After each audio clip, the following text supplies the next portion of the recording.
Well,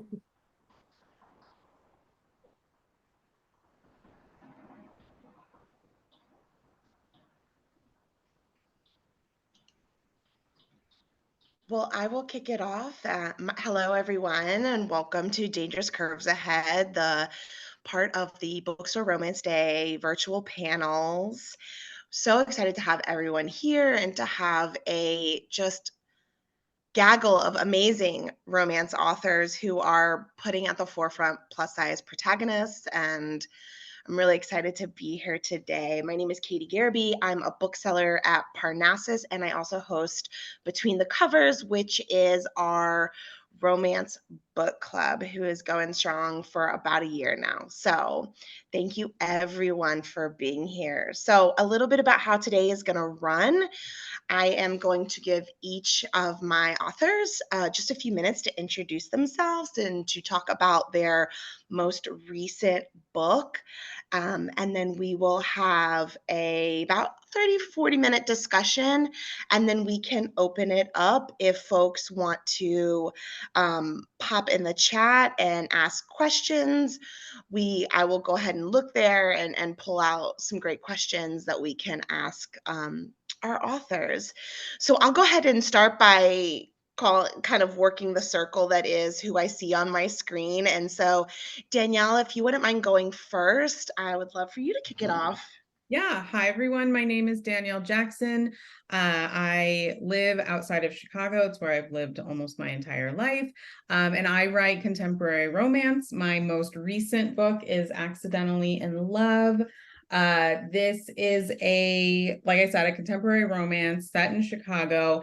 And it takes place over a summer. I wrote the very first, very rough draft of this book the summer of 2020 when none of us could do anything. So I basically wrote the summer I wanted to have. So it's set on the Chicago street festival scene. Every weekend in Chicago, there is a street festival happening. There's always a road closure exactly where you need to be going.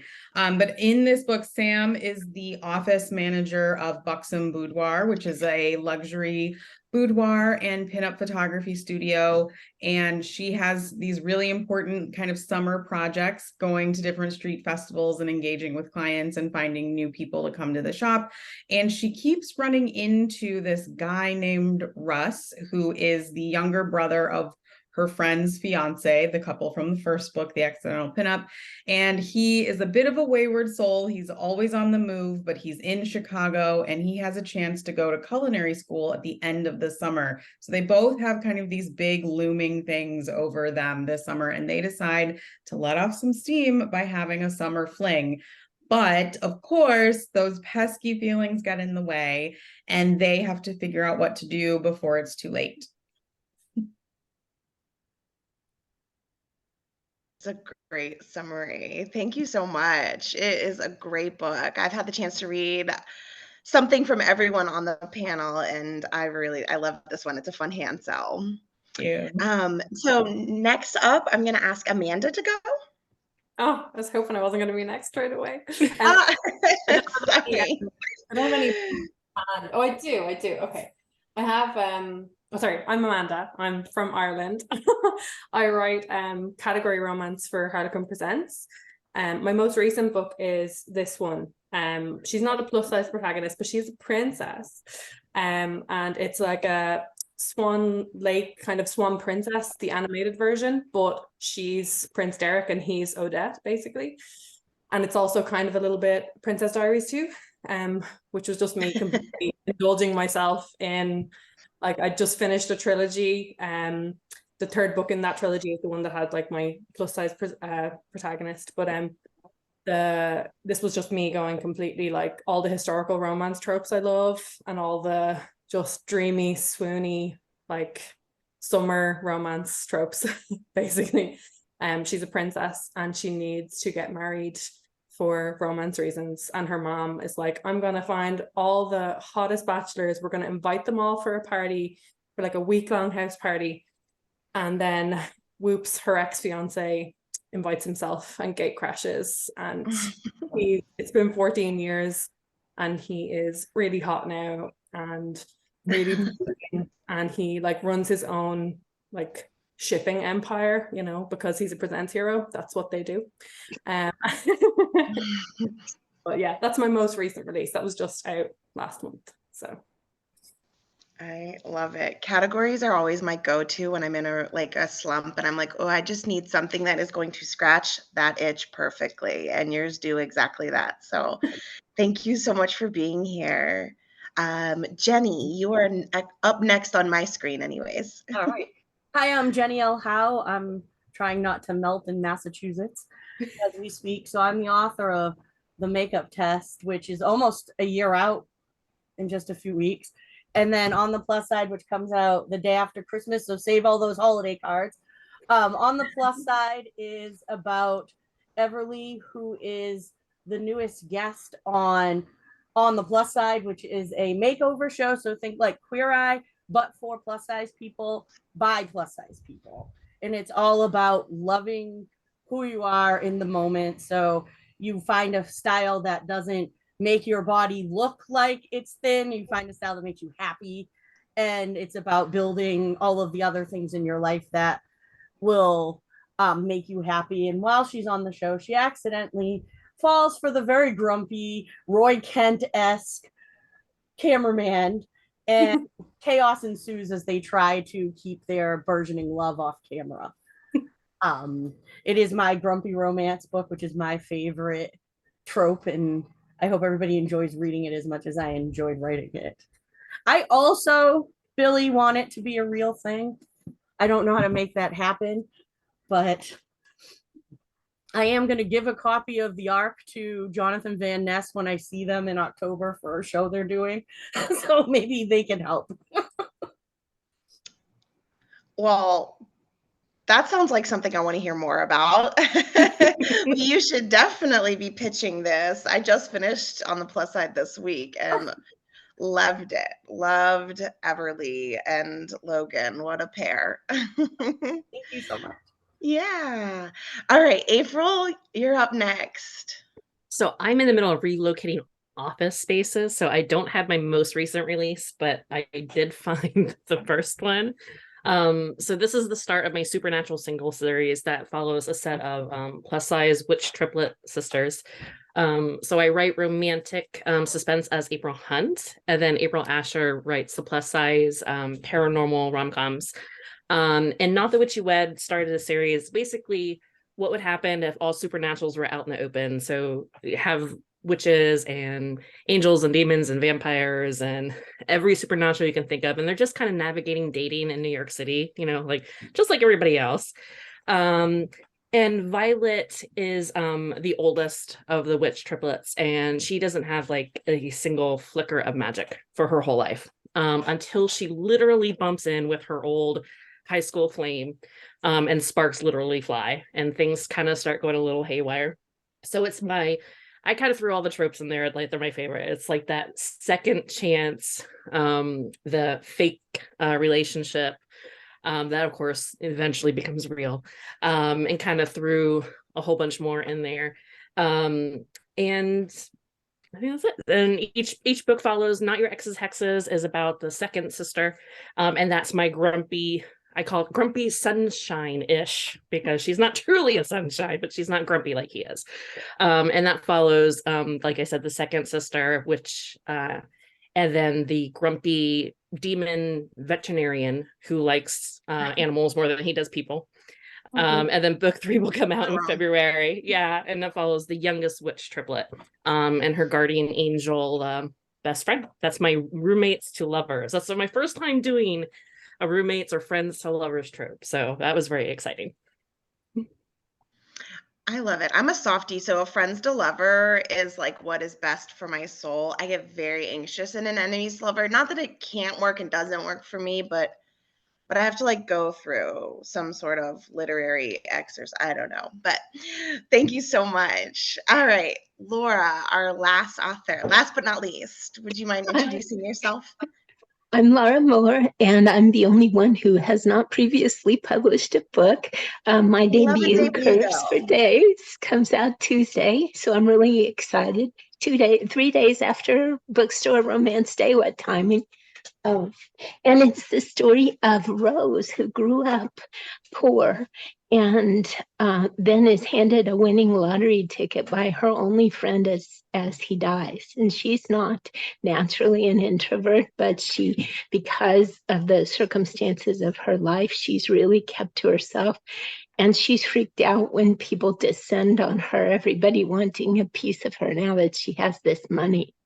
And so she flees in the middle of the night and she ends up in a little town in North Carolina, a little mountain town, where she meets this big grumpy guy. And I did not set out to write Sunshine Grump. I did not, honestly. This is just who they are. But the thing about the story is that Rose is trying to figure out what to do with way more money than she'll ever be able to spend, way more money than she needs for what she wants out of life. And she doesn't have anybody else that she wants to leave it to or anything like that. So she's trying to figure out what to do about it, but she's determined to keep it secret. Because it really freaked her out when people descended on her when they knew about it. And she and Angus built this lovely relationship, but his big deal is always having to do more than his share. So she has way more than he does and is afraid to tell anybody, including him, about it.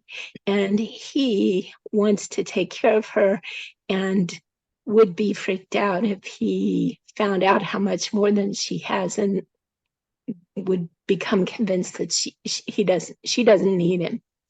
So that's the story of Curves for Days.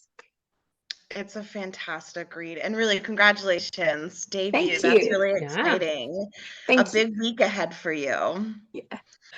So I just want to kick off something kind of a little lighthearted, but so in seeing all of your beautiful covers and your beautiful characters, and it's really kind of inspiring and lovely. And I was just hoping you could think about, or do you remember as a reader, not necessarily as a writer, what was the first book that you read that had a plus size protagonist, or you saw someone with, curves on the cover? Because I think it's a relatively new thing. And I would love to hear a little bit about who you saw and what it meant to you. And we'll just kind of go in a similar order if that's okay, and we'll kick it off with Danielle again.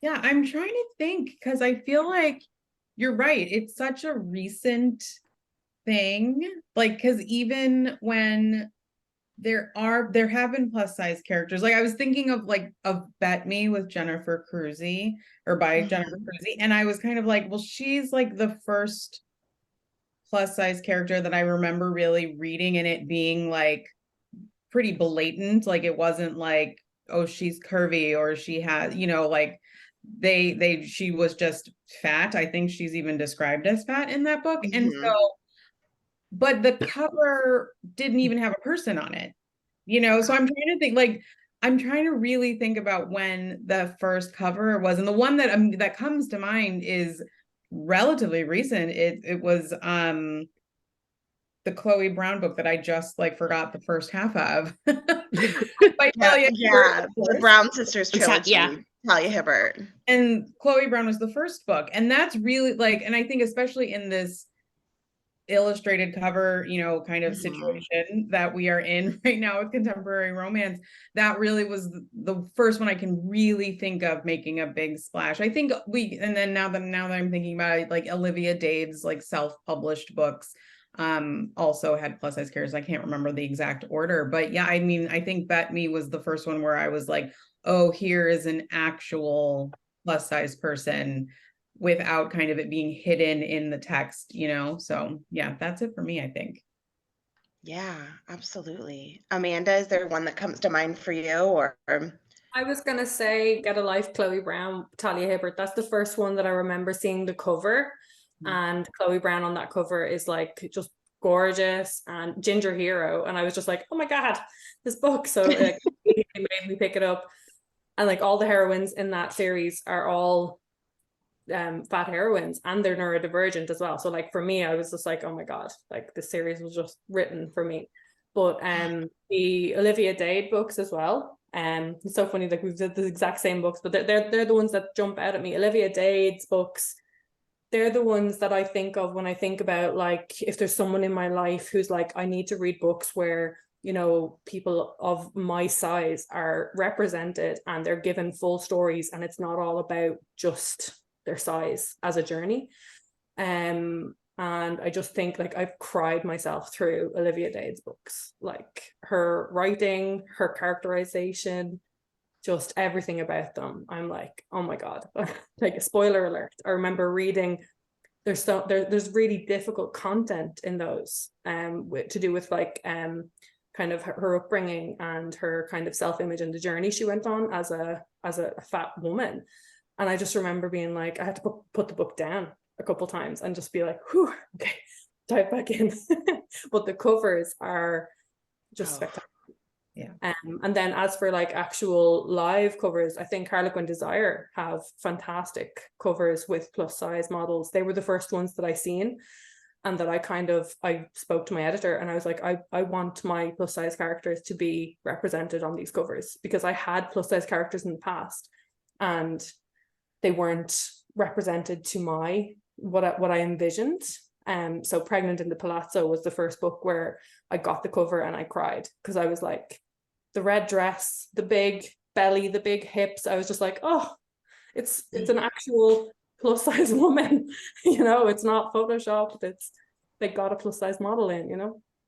So yeah, they're the kind of, I love seeing, even in category, we're getting more, because there's so many categories released every month, and there is a large, you know, turnout of for them to keep up with. But I think Harlequin are doing a great job with their covers, with their plus sized characters as well. Yeah. Jenny? So I came to romance from YA. So for me, it was Dumplin' by Julie Murphy.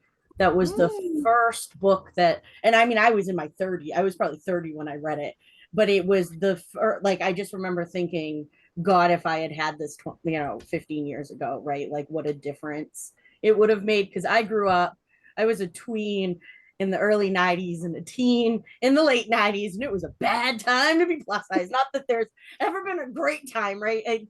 But like the 90s, it was like, my introduction to plus size characters was like Trunchbull from Matilda and Bruce from Matilda. And I used to pretend in my head that Marianne from the Babysitters Club was fat, even though that was not typical at all. She was like coded that way, in that she wasn't as cool as everybody else, but she had the boyfriend, right? And I just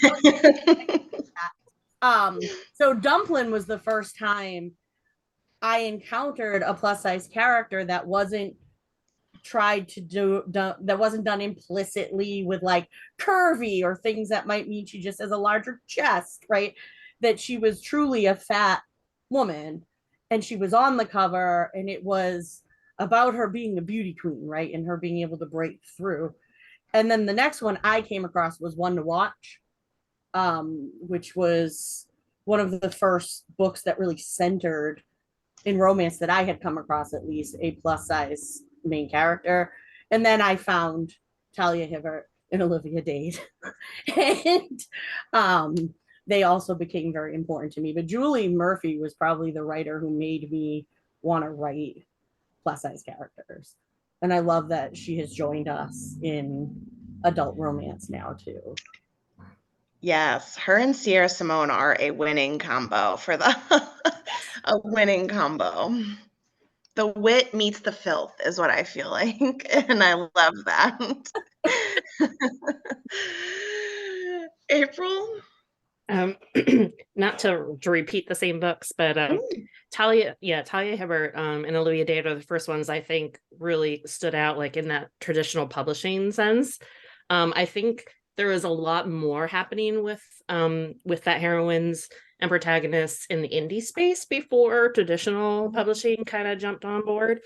And unfortunately none is like popping into my head, but I do remember seeing that and thinking, we need to see more of this in the traditional scape, and then Talia and Olivia, and things are slowly starting to like roll out and become more and more. And then when it came time, when I wrote the last romantic suspense that was kind of jump on that same project, I told my agent two things. I said, number one, I don't care if paranormal is not back yet. I'm writing it. Oh, and by the way, my protagonists are going to be fat. And she said, okay. And I was like, all right. But yeah, but those I think, and like we said, like now it's starting, you're seeing more of it on the cover. And I think that's important that it is out there and it's not hidden, with just like the pretty designs and things like that, that's out there and overt, and that our young can see, and eventually just one of those have to go, ooh, like, a curvy heroine, that it just becomes like, oh, okay, expected. Absolutely. Laura, anything to add? Yeah, my first on the cover book that I remember seeing and kind of thinking, oh my goodness, she is fat, was Olivia Dade's Spoiler Alert. And then right after that, I saw Talia Hibbert's Get a Life, Chloe Brown. And so I, glommed onto both of them. But I'm old enough that I remember a long series of books by people like Jude Deveraux, where some of the characters were clearly supposed to be fat. And they either, like with the Jude Deveraux ones, there was usually something like flowers or something on the cover that wasn't a woman. But then there was another series of books later that had fat protagonists supposedly, and the picture on the cover, I would look at it and think, this is not the woman I just read about. This is not the body that is described in that story. And it was really frustrating. So even though, when I first spied that Olivia Dade book, it was like it was a good because for once, they were being true to the character. So that was lovely. Yeah, absolutely. And I think what's interesting, and this kind of segues into my next question, and Olivia Dade's a great example because as we are seeing more fat, MCs or FMCs, with Shipwrecked, her last one, we actually saw two plus size bodies, like both the FMC and the MMC, right? And I think that's really interesting because one trend I've noticed as a reader is that we have this beautiful, thick, curvy woman, and she is paired with a very traditionally attractive, we still have the six-packed dude. And so I want to see some justice for the big boys, and see, and I think there's a lot of important representation we can see moving the dial a little bit. So as a writer, what is something, as you are writing these characters and your characters, and in particular your plus size characters, what is something you really try to make authentic, and what's important for you to make sure is conveyed on the page when you are developing and thinking out your character? Let's actually do, well, let's go a little crazy. We'll do a reverse and we'll start with Laura and then we'll work our stuff. Sorry, throwing a monkey wrench in, getting a little crazy. Laura, what's I like to show the character in situations that a thinner person probably would never consider as potentially problematic. So like going into a store and not being able to buy anything. But I think Jenny, in your book on the plus side, didn't you have your main character talk about what it was like to go shopping with your friends, and they were the only ones who could buy clothes in the store, and you had to buy jewelry or something. And So even the jewelry doesn't fit sometimes. right. And I didn't use that same example, but I used examples like classroom desks. Yeah. And restaurant booths, and just situations that, if you're getting together with a set of people who aren't fat, they may not recognize the dread you feel when you step into a restaurant with them and see that the tables are jammed so close together that you're going to be scraping your body parts across the back of people's heads just to maneuver to your table. I like to put in little details like that maybe get people thinking about the space around them. Yeah, absolutely. April? So it was important to me when I decided. Now, my first series, when I did romantic suspense, I did not make my protagonist like overtly plus size. And that's something when I started the Supernatural Single series that I definitely wanted to change, because we were seeing that good representation, but I was also getting very tired of seeing that representation where it was a problem, you know what I mean? Like, it was a wound. Like, I wanted to see the characters and kind of to show my own children that, like, you can be happy with your body, the way it is, and love it, and it's not something that you have to necessarily overcome, or it's like a big hurdle, or that the hero has to overcome it, you know what I mean, in order to find that happily ever after. And I just wanted something, you're fat, you love your body, you love yourself, and if others don't agree and don't like it, then so sad for them. They miss out. And that's what and that's why I think probably every single heroine that I write from here on out is gonna have fat representation, because that's important to me. I want my daughter to be able to look at the covers and be like, yes, this is society, and that everybody deserves that happily ever after. So true. So true. Jenny? So I am like a mishmash of April and Laura. So I want to write stories where you have a main character who loves themselves, right? Like they know they have value, they know that they are attractive, but they live in our world, right? And so Yes. the world doesn't always, reflect that back on them. And so I will have, and I also, for me, there's nothing better than reading a book and seeing somebody go through the same stuff you go through, right?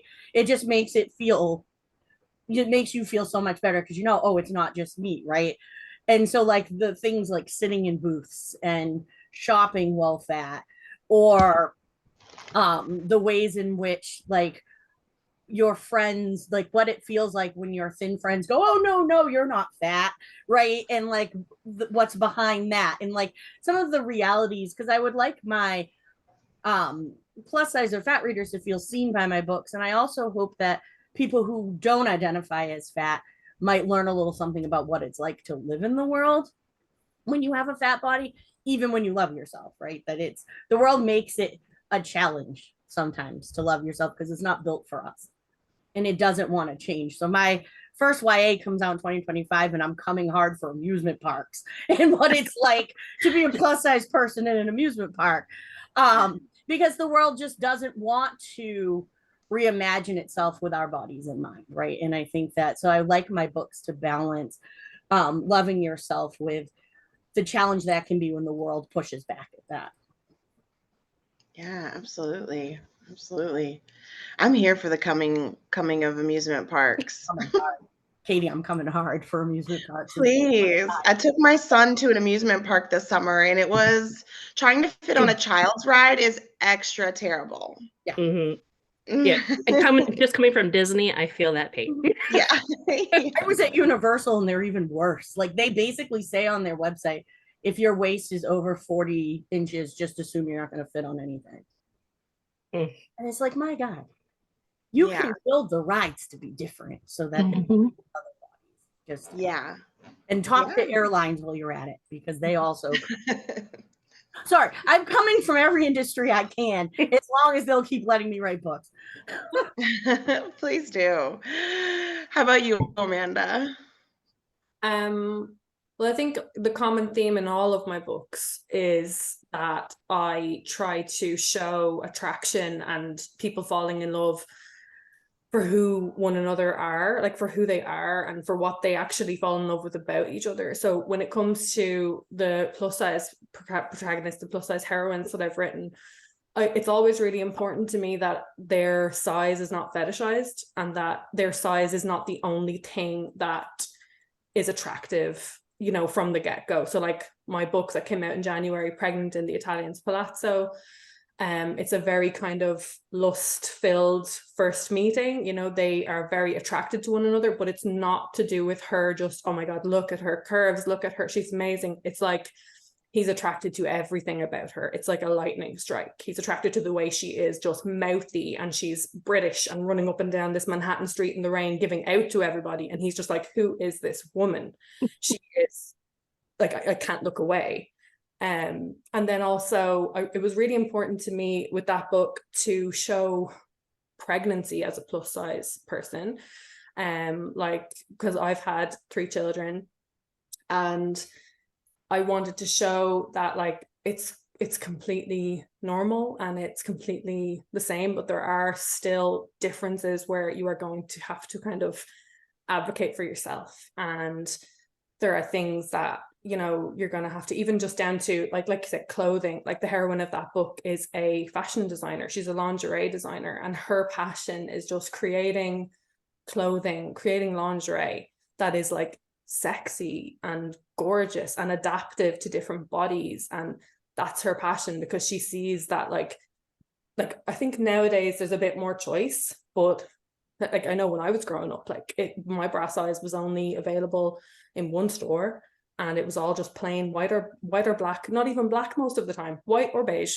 And there was no design. All my friends had gorgeous patterned bras, and you know, they're teens and they want to have, you know, pretty looking stuff, and all my stuff was just plain, you know, boring. So I had fun writing a heroine who was like creating, like I have a scene where the hero is undressing her and he's just like, hold on, what is this lingerie you're wearing? And she's just like, you know, I actually designed it myself. Yeah, I think the not fetishizing plus size bodies, obviously appreciating them as the hotness that they are, but not just being like, you are only worth anything because you are sexy to me. I'm not into that. Yeah. And yeah, pregnancy as a plus size person is also something which I would love to see more of, kind of in books. So I'm doing that next January as well. There's another book coming out next January. And it's a what's that? Size pregnancy. Love to see it. Love to see it. All right, Danielle, what about you? Yeah. First of all, like, wow, everyone had such amazing answers. So I was like overthinking my own answer. But I will say one thing that I know I really wanted to portray in both of my books was a sense of confidence in them, both of these main characters. In the accidental pinup, I think this one I like for once have like started to remember to like bring my books with me when I do things. So yeah, I'm very excited to have like props. But in the accidental pinup, that book was almost a little like idyllic in that her size almost never comes up unless she talks about it, and it's not even really a thing. She's just like, yeah, I'm fat, cool, let's move on, like, and I'm gonna be in lingerie and it's gonna be great. But in Accidentally in Love, this character, she has an autoimmune disorder called Graves' disease, which is a metabolic and thyroid disorder, and that I also have. And your body changes really quickly. And like my weight has fluctuated my entire life. But in this book, she really, from book 1 to book 2, she does gain quite a bit of weight. And kind of the side journey, aside from the love story, she is really learning to be comfortable in her own skin. And she used to dance burlesque. She hasn't felt confident enough to do it. And so her friends kind of, you know, bring this up, and they say, well, why don't we do something else? Like, instead of burlesque, we go do a different dance class. And so she does go on this journey of really like moving in her body and learning how it feels to still engage with it. And that was really fun for me too, because I mean, it's just something like I recently got into jogging. Don't ask me why. Like, I kind of hate it when I'm like in the act, but I also like feel better after, like, it's fine. but she really learns like to embrace everything about her body. And I really loved writing that journey for her. So, but I think, and so she kind of learns that confidence, and you see that in her relationship, and she kind of becomes more vulnerable as she becomes more comfortable with herself. And it's all like tied together, that I thought was in a really fun way. It was fun to write. So yeah, I think showing confidence too in a way like where you also don't always feel like you love your body every single day, or you don't love your appearance. A lot of times when my heroines, I think, show discomfort in their appearance, it's not because they think they look fat in something or they think they don't look good. It's like because their hair looked weird, or they messed up their eyeliner, or like the things that like annoy me literally at like literally putting on eyeliner, 20 minutes before we were going to be on, messing it up, like those things that everybody goes through, no matter your size too. So yeah, I wanted to kind of like, I was a little I like pick and chose stuff, but yeah, I think confidence was the biggest thing for me. Yeah, absolutely. Absolutely. So All that's right. one of my favorite things about Danielle's new book is I think when we get fat rap, we get like, we're coming to love our body, or we already love our body. And I think thinking about how our bodies change and how that's going to force us to like readjust or rethink what it means to love ourselves is another narrative we need to see. And I just thought Danielle did a great job with that in her second book. Thanks, Jenny. Yeah, absolutely.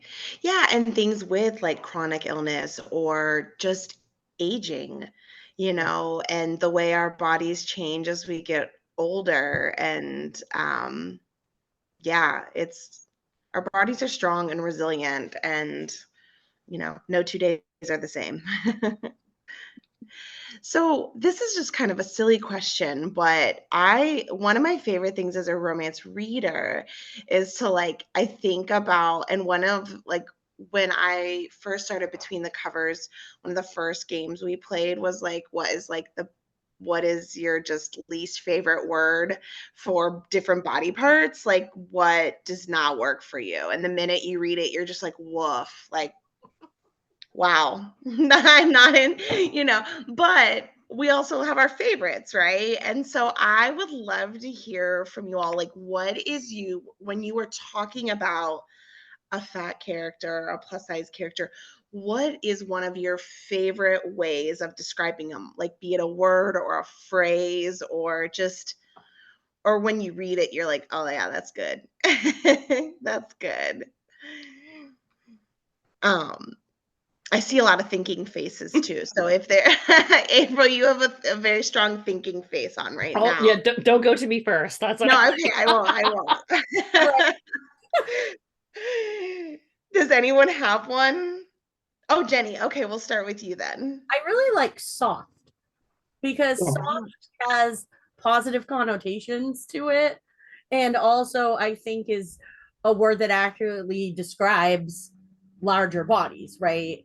Nobody who's athletic is describing their body as soft, right? So I feel like it is, excuse me, something positive that also clearly gets at the realities of the body or what the body looks like, right?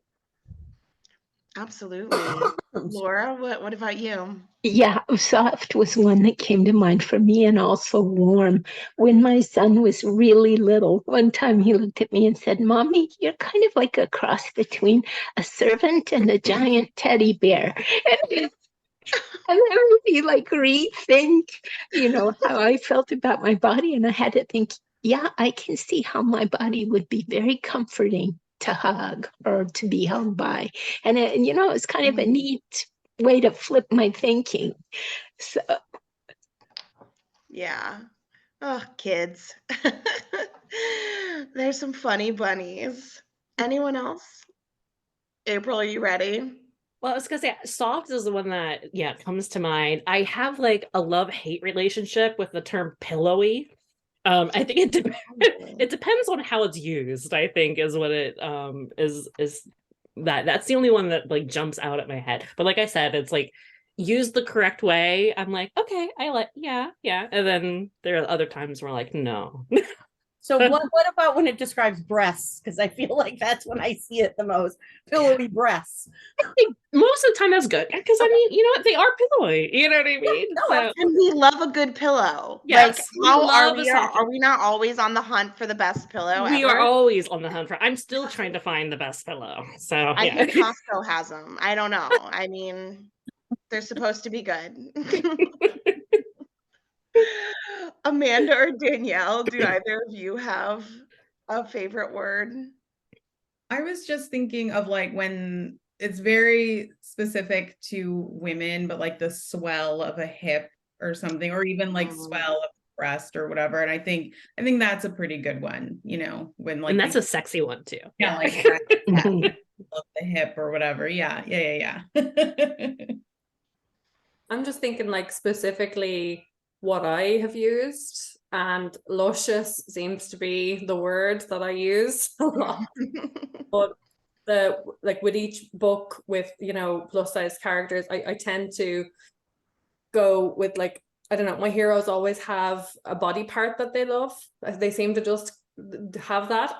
So like one hero was like just obsessed with the feeling, the size, the curves of the heroine's breasts. And then one was like just obsessed with her thighs and her like just like looking at them and feeling the curves. And so, and luscious seemed to always be the word that I would use. Luscious, voluptuous. I love words like that.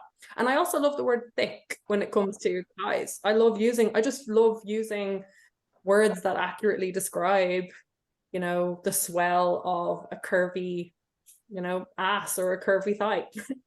Thick works.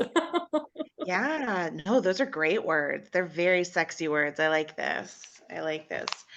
I just want to remind folks that are in attendance, any of our participants, if you have any questions you want to ask our authors, go ahead and slip them into the Q&A portion of the webinar. And I have maybe one or two other questions, and then we can have our participants weigh in as well. So a lot of the times we're writing these characters for ourselves, but have you all ever had, you know, a particular interaction with a reader in which they were really moved by your book, or and how did that feel, or and what if you guys if you feel comfortable sharing, because I think back to the earlier question I asked around the Talia or around the representation on covers and Talia Hibbert. I mean, I remember seeing that as a reader and just couldn't stop staring at the covers and just being like, oh wow, they're not even just like curvy, they're like fat and beautiful, and wow, that's really moving. And so I think all of your books have had probably similar impacts on readers, and I wonder how that makes you feel, and you know, if that keeps you going on the hard days. Yeah. I'll start with Amanda, if that's okay. Yeah.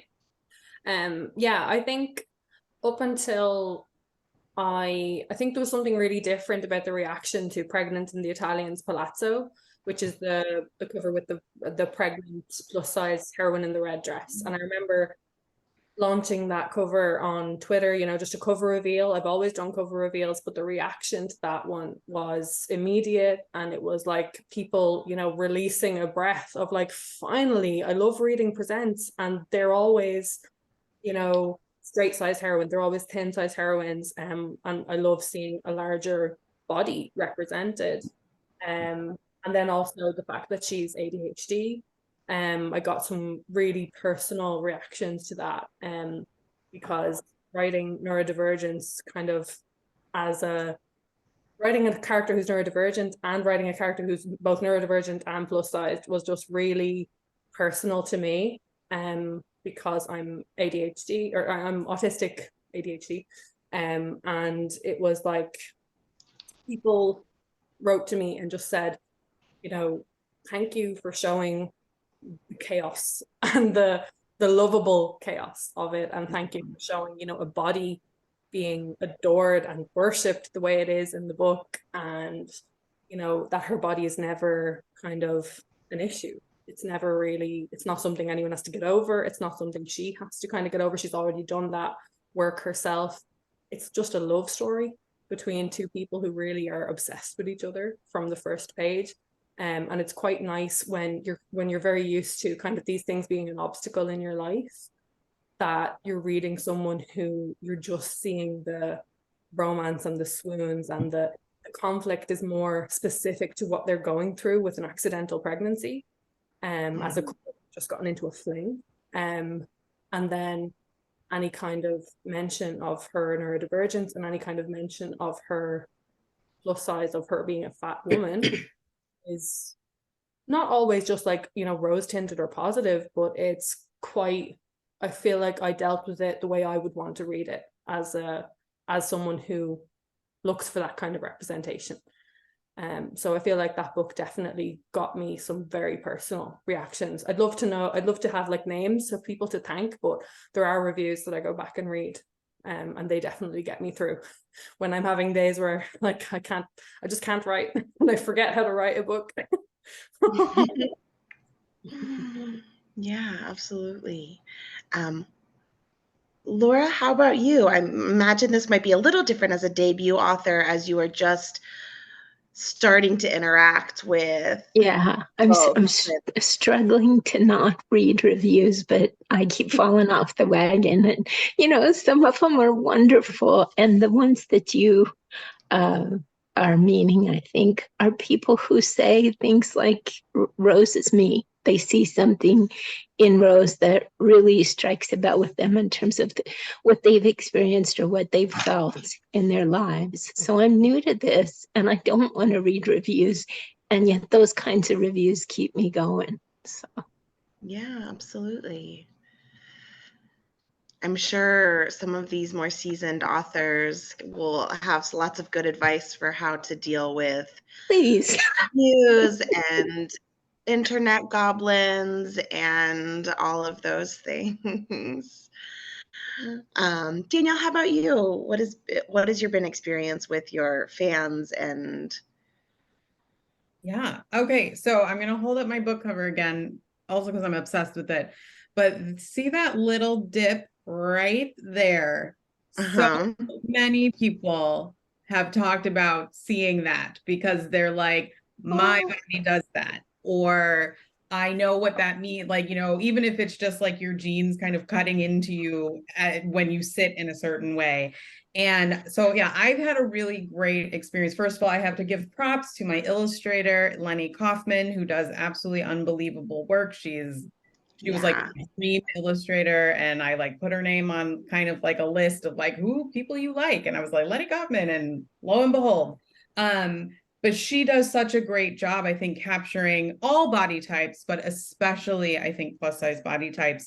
But one of the greatest things that ever happened was before my book was even out, there were a couple of like bookstagrammers who cosplayed my cover, like before they hadn't even read it, at that point. Like I knew that ARCs weren't available because they put the cover up pretty early. And so it was just like, that was absolutely unbelievable. I was like, my jaw was on the floor. Like, how insane is that, but even, before we got on, I was talking about yesterday at Bookstore Romance Day, and I was at Anderson's bookshop, and I had a number of people come through the signing line, and just say, I look at this cover and I see someone who looks like me. And it's so great to just know that there are writers out there who want to represent the world kind of more as it is. And and I take that to heart every time I sit down to write any of my characters. I try to think of what they represent in that way. And I think it's really cool, and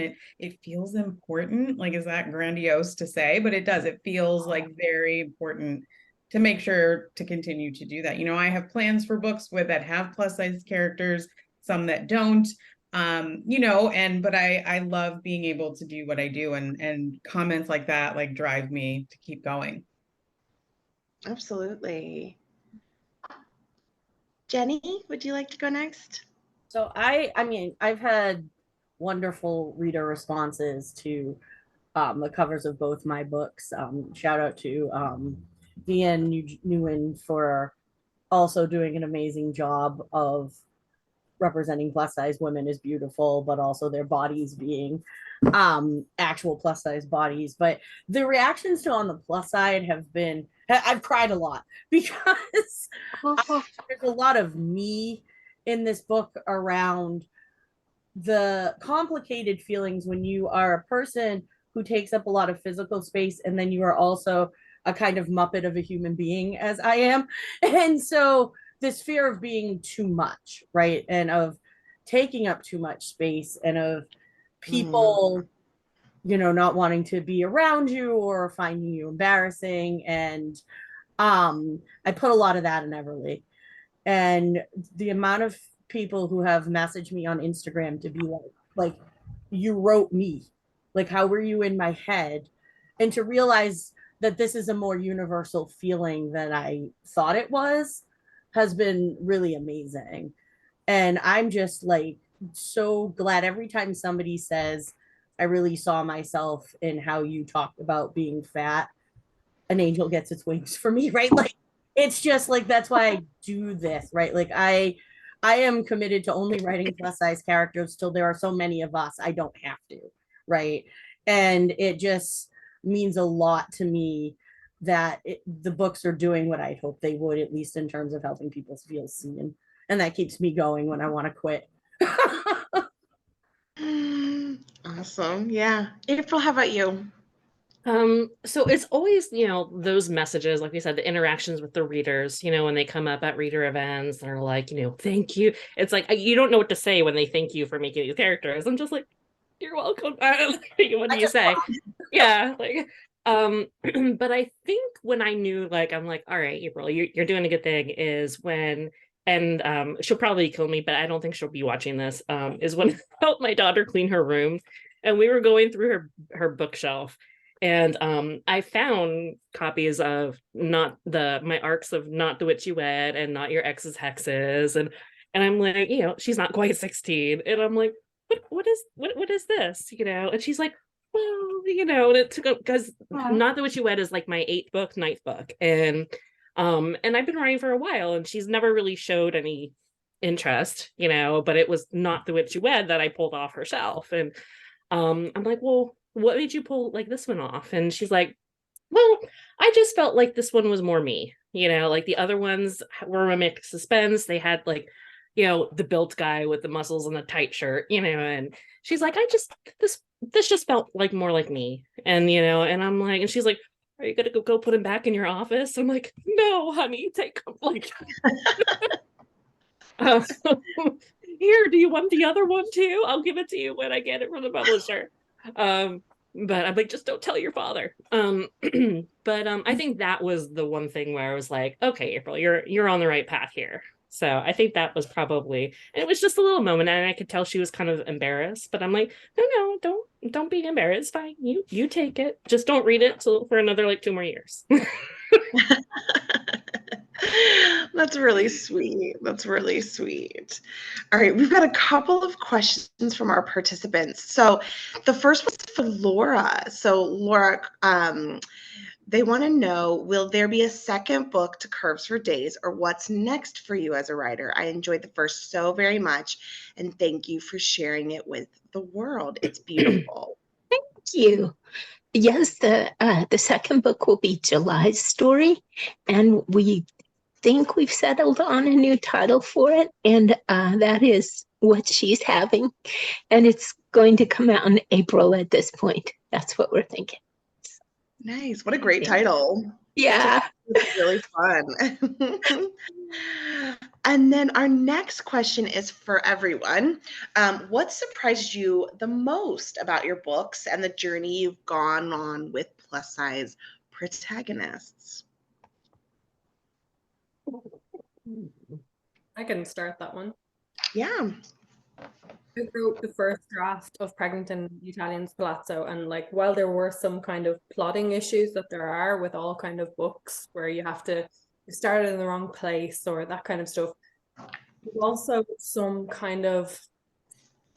things that I had held on to that I had put into it unintentionally, and my editor had to kind of say, you know, this feels really like not something this character is saying. It feels like something you are saying. It doesn't suit the character, you know. And it was things like about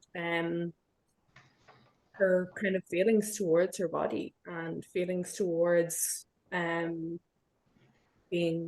pregnant in as a larger person. And I ended up changing it because it didn't suit the character that I'd created.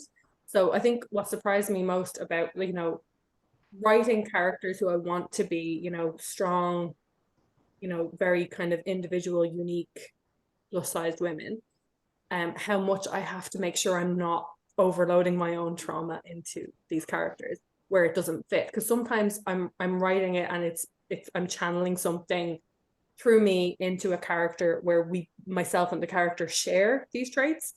But sometimes it's just my baggage that I have not worked on yet, maybe. So that's something that really surprised me, I think.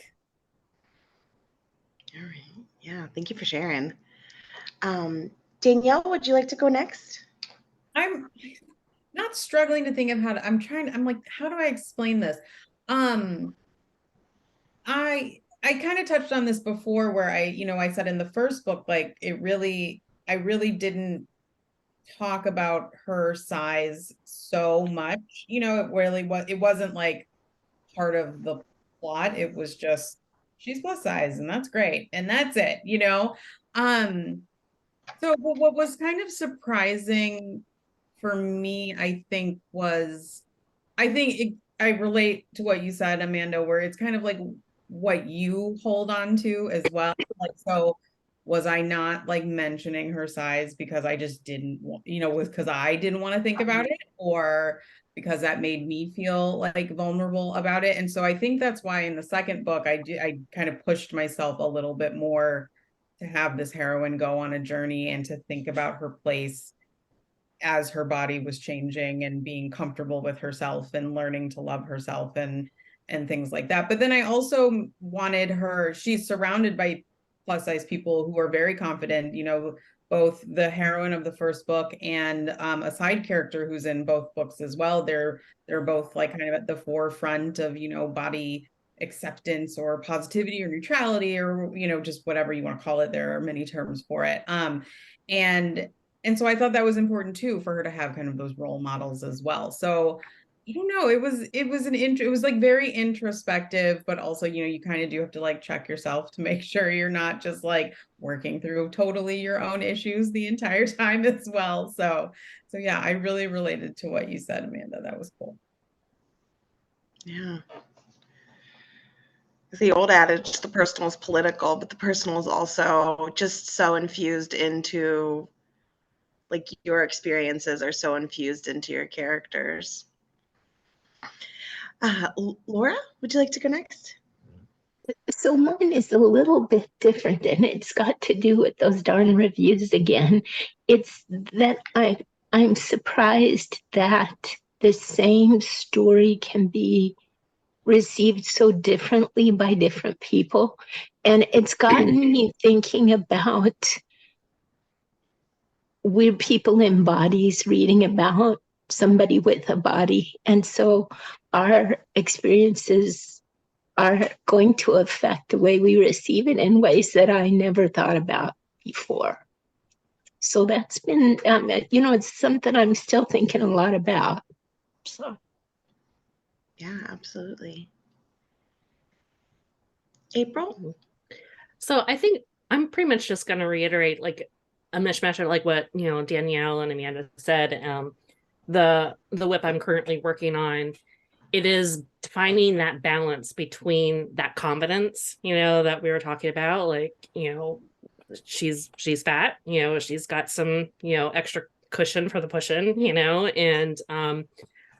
and balancing it with things like you might be going through, like the heroine I'm currently working on right now, it's a rom-com. She's big, and she's also has PCOS, and so it's finding that balance between that happy confidence and doing your thing, and those real things that affect us, and as somebody with PCOS, sometimes it's hard to, it's hard to do that separation, sometimes. And so I will say I do have to kind of like check myself a little bit more, like writing this WIP. I'm like, whew, I'm probably gonna have to like have a pass just to kind of like, do an April check, and make sure I'm not putting too much of me and my trauma in there. But I think that's the thing that's with me. It's finding that balance between that confidence and the personal happenings. Mm-hmm. Jenny? So I kind of had two answers. Is that all right? Yeah. From a writing perspective, I think, and this comes back to something Amanda was talking about earlier, I think trying to find the balance between fetishizing a plus size body to show it's attractive and making sure that that is still the message of the book, is that plus size people are also attractive, is really hard. And that is something I still, when it comes to spicy scenes, am like trying to figure out the balance of, right? Because I tend to shift towards, he just doesn't engage with the size of her body at all. I also write single point of view, so we're not in his head, so we're not seeing what he's thinking about her body, which is a way that I have helped sort of avoid what I fear will be fetishization of those bodies. But just in thinking about like the things he says to her and stuff, how can I make these bodies attractive, or to show that they're attractive without it just being that the size is fetishized, is I think a really fine line that you have to think about romance in a different way maybe than if you're writing in other genres. But on the other side, I have been so wonderfully surprised by the plus size community. Like, I didn't have a huge plus size community until I started writing, and just the book creator, or like the creators out there, the influencers doing stuff with plus size rep on Instagram and TikTok are amazing. All of you are amazing. And a lot, so like all the people doing what we do are always just so generous and kind. And the community also helps me keep writing. And that has been one of the most wonderful gifts I have gotten from doing this, and something I hadn't even been thinking about when I was writing these books. Absolutely. Well, we have one last question that I'm going to go with from a participant, unless Billy tells me otherwise. And that is, let me find it. So Sandrine wants to know if you faced any struggles or pushback from your publishers to write about fat characters or to have them on your covers, and if you would maybe share a little bit of that. Not a bit from me. Mine encouraged it, and they came up with these beautiful covers. And I did say up front, I want the cover to reflect the fat characters, and they seemed in complete agreement and did not present me with anything that was not in line with that. Sourcebooks has been great. Love that. Same. Yeah, I see lots of like no's, and like that makes my heart kind of just do a little, I don't know, swell 5 side. Like this is great. I think you just have to push. Like I realized at a certain point that, like, I wrote a book called The Vows He Must Keep, and the heroine in it was supposed to be a UK size 18. And when I got the cover, the heroine was much thinner than, like, she just was I'd say she was a UK size 12 maybe. Like, she had a little bit of a curvy bum. That's about it. I kicked up a little bit of a fuss. So the next time I wrote a plus size heroine, we do art fact sheets for the art department in Harlequin, because like I said, they have a lot of covers that they have to work through, because category is, there's 8 Harlequin Presents novels every month, there's 4 Desires, there's 4 of many of their lines, so that's a lot of covers, and I get it, but I'm also like, I want what I want as well. So. I started putting in Pinterest links, and I started putting in, like, every book that I have has a full Pinterest board, and it's all linked in my link tree. So I started putting in Pinterest links, and I started writing, long paragraphs about how important it was to have, and the exact size, UK and US size, that these characters are supposed to be. And when I got the cover for Pregnant in the Italian Palazzo, a lot of other Presents authors were like, "Oh my God, that cover is amazing." And I was like, it's exactly what I asked for. I think I bothered them enough. That's the moral of the story. Be pushy to get what you want. You have to take up a little bit more space. Which is, again, like someone mentioned earlier, the fear of taking up space. That's been a huge theme for me. I've always been plus sized from childhood. So that's been a huge growth for me, to be able to kind of go, not only do I deserve to take up space in the world, but my characters also are going to take up exactly the amount of space that they need to on these covers.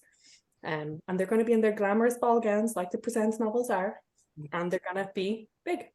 So I love it. Love to see Makeup it. test looked like this in the first email I got. This was Really? we did nothing. There was like color changes, but I had asked when they asked me for like my input. I said she has to be coded plus size. It has to be very clear on the cover. She's a plus size woman, and this is what they gave me. So I have St. Martin's has been nothing but supportive of what I do with my characters. So I appreciate that.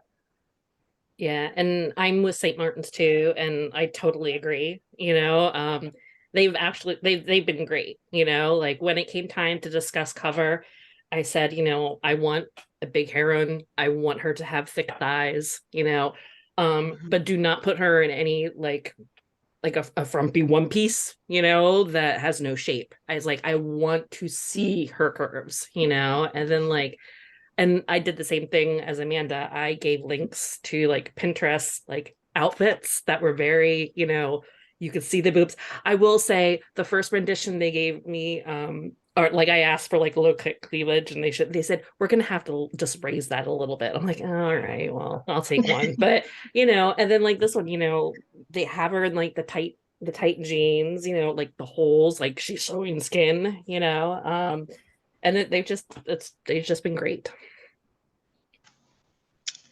I love to hear it. Love to hear it. Um, well, I think what we'll do is one way we like to end the book club that I host between the covers is we just love to do a rapid rec. And because something I have noticed is that romance readers, when we get together, and I imagine it's similar for authors as well, but I want to know what everyone's reading, and it's like a cult of personality. I've noticed at the end, everyone pulls out their notebook and they like take notes, meticulous notes of what everyone's reading so they can go. Yeah, yeah, yeah. So, I would love to end on sort of a rapid rec of what you're reading. And if there's an author you want to lift up who you think's just doing like excellent, exciting work, I would love to hear that. So, let's start with Danielle. Yeah. I want to very quickly, because she needs no introduction, but Sarah McLean's Knockout comes out on Tuesday. I have read it. It's unbelievable. I'm jealous. Imogen is pure chaos. And she's plus size, which is, I think that cover is absolutely stunning. And her love interest, Tommy, poor Tommy, is like put through the ringer trying to keep her in line because he doesn't want her to go to jail, like because that's his job, is to put people in jail. It's so great. But I read the book I really want to recommend. I finished a couple of weeks ago, but it's by who we've already talked about, Talia Hibbert. It's her YA debut, Highly Suspicious and Unfairly Cute. It is so great. And it's about these two kind of rival high schoolers going after the same like prestigious internship. They have to go camping. I promise it makes sense in the context of the book. And it's so fun. And the heroine in that book is just so cool, and the hero is just completely besotted with her, like from the jump. It's great. It is perfection. Amanda, how about you? What's something you read you want to recommend? I've reread so many books lately. I'm trying to find one that's like hasn't been mentioned already. One that I absolutely loved this year, I can't remember when I read it, was After Hours on Milagro Street by Angelina M. Lopez. That's a curvy hair romance. It's really amazing. And then there was I think because I've mentioned most of them already. There's one by Amy Andrews called Playing House that I read. I think I read it a few months ago. That actually has a plus size heroine as well, and it's a accidental pregnancy. Amy Andrews is a fantastic author. She writes categories and she writes single titles, and it's set in Australia. And I think the hero was a rugby player. I'm trying to remember, even like I can't remember books. I have like book amnesia. The minute I finished it, I can't remember it, or I know every detail and I won't stop talking about it. So that's kind of where I'm at. Like it's like 10 o'clock here in Ireland, so I'm just like my brain has clocked out for the day. So No, those are great recs. Jenny. So I'm actually, thank you, Carla. I'm in the middle of Tastes Like Shikar by Nisha Sharma, and I'm loving it. And if I'm remembering correctly, the main character in Dating Dr. Dill, her first book was also plus size too. So I think Nisha is also doing the same work that we're doing. I'm gonna shout out a few authors that I think are doing awesome plus size rep, if that's all right. On the YA side, if you haven't read anything by Crystal Maldonado, I think you should fix that immediately. Fat Chance Charlie Vega was like Dumpling for me, a book where I was like, if only I had had this when I was 15 years old, it would have changed everything for me. And she has a new one coming out in October. I think that's very fall and also adorable. Mary Warren is an indie author who writes just the cutest magical romances with plus size main characters, and also uses Lenny Kaufman for her covers. So you know those covers are amazing. And I love Helena Greer's work.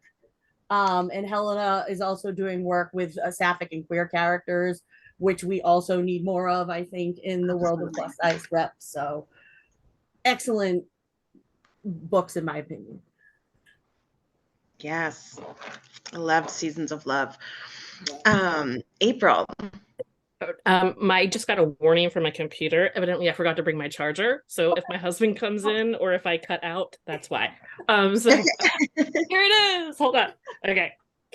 Let me do. You know what? Go to somebody else quick while Laura, how about you tell us? I'm in the middle of Kathy Yardley's role playing, and I really love it. And Danielle, I have to say, when I saw that you had the second book coming out in that series, I thought, oh no, I haven't read The Accidental Pinup yet. So that's next on my list after Kathy Yardley. Oh, I love it. Yeah. That's great. That's great. April, are you? Okay. I think so. It has a little okay. So I'm gonna give a shout. She's a debut author, and she started as a bookstagrammer. Taylor Wilson West wrote "Say I Do Sunshine," and it's a romance, and the heroine is very unapologetic, plus size, wedding planner, and gets linked to do the hero, I believe, is like private security for a celebrity wedding that they're both working together. And of course they clash, and things kind of heat up, and during the wedding, and she gets her own +1. All right. These are some great recommendations. I'm really excited to dig into a couple that I haven't yet read. I just want to say thank you all so much for taking the time, spending a Sunday afternoon with us. to all of the authors. I appreciate so much. I love hand selling your books, and have a lot of fun. So hopefully we'll get to meet you all. I'll get to meet you all, or we'll get to meet you all at some point at a conference or something like that. So thank you so much. I hope you have a wonderful rest of your Sunday, and take care, everyone. Thank you for having us. Thank Thank you. you. Thanks so Bye. much.